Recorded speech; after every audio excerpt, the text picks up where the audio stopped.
ಬಿಹಾರದ ಮುಖ್ಯಮಂತ್ರಿಗಳು ಜಾಮೀನಲ್ಲಿದ್ರೆ ಅಲ್ಲಿ ಕಾಂಗ್ರೆಸ್ ಪಕ್ಷದವರೇನು ಇದಾರೆ, ಅವರು ಅಲ್ಲಿ ಹೋರಾಟ ಮಾಡ್ಲಿ, ಅದ್ರ ಬಗ್ಗೆ ಪ್ರಶ್ನೆನೇ ಎತ್ತಲಿ.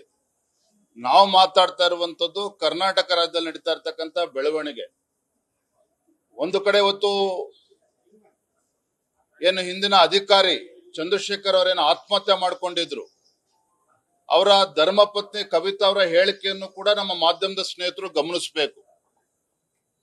ಇವತ್ತಿಗೂ ಕೂಡ ಅವರಿಗೆ ಗ್ರಾಚ್ಯುಟಿ ಬಂದಿಲ್ಲ, ಪೆನ್ಷನ್ ಬಂದಿಲ್ಲ. ಕುಟುಂಬಕ್ಕೆ, ಬಡ ಕುಟುಂಬಕ್ಕೆ, ಅವನ ಮಗನಿಗೆ ಈ ಕಾಂಗ್ರೆಸ್ ಸರ್ಕಾರ ಜವಾನನ ಕೆಲಸವನ್ನು ಕೊಟ್ಟಿದ್ದಾರೆ.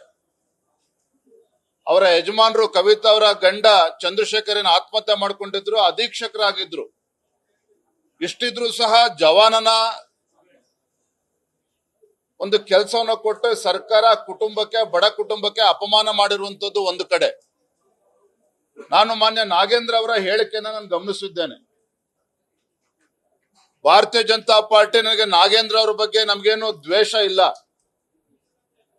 ನಾಗೇಂದ್ರ ಅವರೇ ಹೇಳ್ಬೇಕಾಗ್ತದೆ, ಯಾಕೆ ಸಿದ್ದರಾಮಯ್ಯ ಅವರು ಮುಖ್ಯಮಂತ್ರಿಗಳಾಗಿದ್ದಾಗ ತಾವು ರಾಜೀನಾಮೆ ಕೊಡುವಂತ ಪ್ರಸಂಗ ನಿರ್ಮಾಣ ಆಯಿತು. ಪರಿಶಿಷ್ಟ ಪಂಗಡಕ್ಕೆ ಸೇರಿರ್ತಕ್ಕಂಥ ನಾಗೇಂದ್ರ ಅವರು ವಾಲ್ಮೀಕಿ ಅಭಿವೃದ್ಧಿ ನಿಗಮದ ಹಗರಣದಲ್ಲಿ 185 ಕೋಟಿ ರೂಪಾಯಿಗಳ ಒಂದು ಲೂಟಿ ಏನಾಯ್ತು, ಹಗರಣ ಏನಾಯ್ತು, ಚಂದ್ರಶೇಖರ್ ಆತ್ಮಹತ್ಯೆಯನ್ನು ಮಾಡಿಕೊಂಡ್ರು. ತದನಂತರದಲ್ಲಿ ತನಿಖೆಯನ್ನು ಪ್ರಾರಂಭ ಆಯಿತು. ಯಾವ ರೀತಿ ಹಣ ತೆಲಂಗಾಣ ರಾಜ್ಯಕ್ಕೆ ವರ್ಗಾವಣೆ ಆಗಿ ಅಲ್ಲಿ ದುಡ್ಡನ್ನ ದುರುಪಯೋಗ ಪಡಿಸ್ಕೊಂಡಿದ್ರೆ ಎಲ್ಲವೂ ಕೂಡ ರಾಜ್ಯದ ಜನರಿಗೆ ಗೊತ್ತಿದೆ. It's in the public domain. Charge sheet ಸಲ್ಲಿಕೆ ಆಗಿದೆ, ಇನ್ನೂ ಕೂಡ ಅಪರಾಧಿ ಸ್ಥಾನದಿಂದ ಹೊರಗೆ ಬಂದಿಲ್ಲ. ನಿರಪರಾಧಿ ಅಂತೇಳಿ ಪ್ರೂವ್ ಆಗಿಲ್ಲ. ಯಾವಾಗ ನಿರಪರಾಧಿ ಅಂತೇಳಿ ಪ್ರೂವ್ ಆಗ್ತದೆ ಆವಾಗ ಮತ್ತೆ ಮಂತ್ರಿಗಳಾಗ್ಲಿ ನಾಗೇಂದ್ರ, ನಮ್ದೇನು ಅದ್ರ ಬಗ್ಗೆ ಅಭ್ಯಂತರ ಇಲ್ಲ.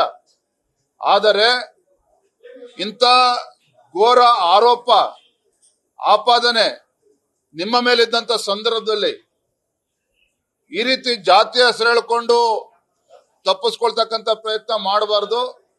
ನಾನು ತಮ್ಮ ಮುಖೇನ ಗೌರವಾನ್ವಿತ ನಾಗೇಂದ್ರ ಅವರಲ್ಲಿ ವಿನಂತಿಯನ್ನು ಕೂಡ ಮಾಡ್ತೇನೆ, ಆಗ್ರಹವನ್ನು ಕೂಡ ಪಡಿಸ್ತಾ ಇದ್ದೇನೆ. ವಾಲ್ಮೀಕಿ ಸಮಾಜಕ್ಕೆ ನ್ಯಾಯ ಕೊಡಬೇಕು ಅಂತ ನಿಮ್ಗೆ ಏನಾದ್ರೂ ಕಿಂಚಿತ್ತಾದ್ರೂ ಕೂಡ ಕಾಳಜಿ ಇದ್ರೆ ತನಿಖೆ ಸಂಪೂರ್ಣವಾಗಿ ಮುಗಿಯೋವರೆಗೂ ಕೂಡ ತಾವು ಕ್ಯಾಬಿನೆಟ್ಗೆ ತಾವೇ ಸ್ವತಃ ಸ್ವ ಇಚ್ಛೆಯಿಂದ ರಾಜೀನಾಮೆ ಕೊಟ್ಟು ಹೊರ ಬರಬೇಕು ಅಂತೇಳಿ ನಾನು ಆಗ್ರಹ ಪಡಿಸ್ತಾ ಇದ್ದೇನೆ.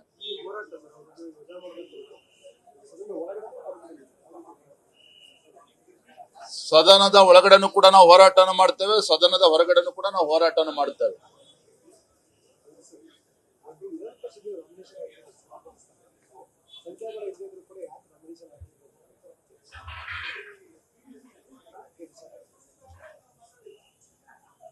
ಪ್ರಜಾಪ್ರಭುತ್ವದಲ್ಲಿ ನಮ್ಗೇನು ಅವಕಾಶ ಇದೆ ಅದನ್ನ ಬಳಕೆ ಮಾಡ್ಕೊಳ್ತಾ ಇದ್ದೇವೆ.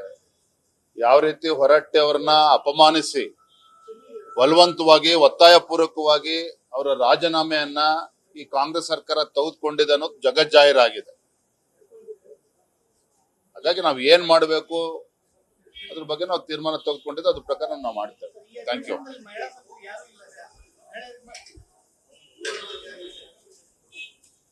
ಕೇಂದ್ರದಲ್ಲಿ ಪ್ರಧಾನಮಂತ್ರಿ ನರೇಂದ್ರ ಮೋದಿಜಿಯವರು ಮಹಿಳೆಯರಿಗೆ 33% ಮೀಸಲಾತಿನ ತರಬೇಕು ಅಂತೇಳಿ ಬಿಲ್ ಅನ್ನ ತಂದ್ರು ಕೂಡ ಅದನ್ನು ಕೂಡ ವಿರೋಧ ಮಾಡಿದ್ರು ಕಾಂಗ್ರೆಸ್ನವರು ಪಾರ್ಲಿಮೆಂಟ್ ನಲ್ಲಿ. ಬಹುಶಃ ರಾಜ್ಯದ ರಾಜಕೀಯ ಇತಿಹಾಸದಲ್ಲಿ ಪ್ರಪ್ರಥಮ ಬಾರಿಗೆ ಇವತ್ತಿನ ಅಧಿವೇಶನ ಪ್ರಾರಂಭ ಆಗ್ತದೆ, ಮಹಿಳಾ ರೆಪ್ರೆಸೆಂಟೇಷನ್ ಇಲ್ಲ ಕ್ಯಾಬಿನೆಟ್ ನಲ್ಲಿ.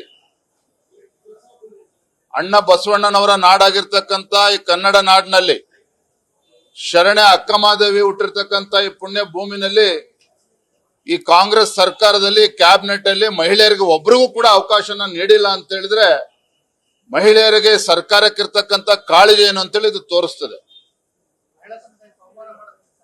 ಖಂಡಿತ ಇವತ್ತು ಮಹಿಳೆಯರಿಗೆ ಇವತ್ತು ಅವಕಾಶ ಕೊಟ್ಟಿಲ್ಲ ಕ್ಯಾಬಿನೆಟ್ ಅಲ್ಲಿ ಅಂತ ಹೇಳಿದ್ರೆ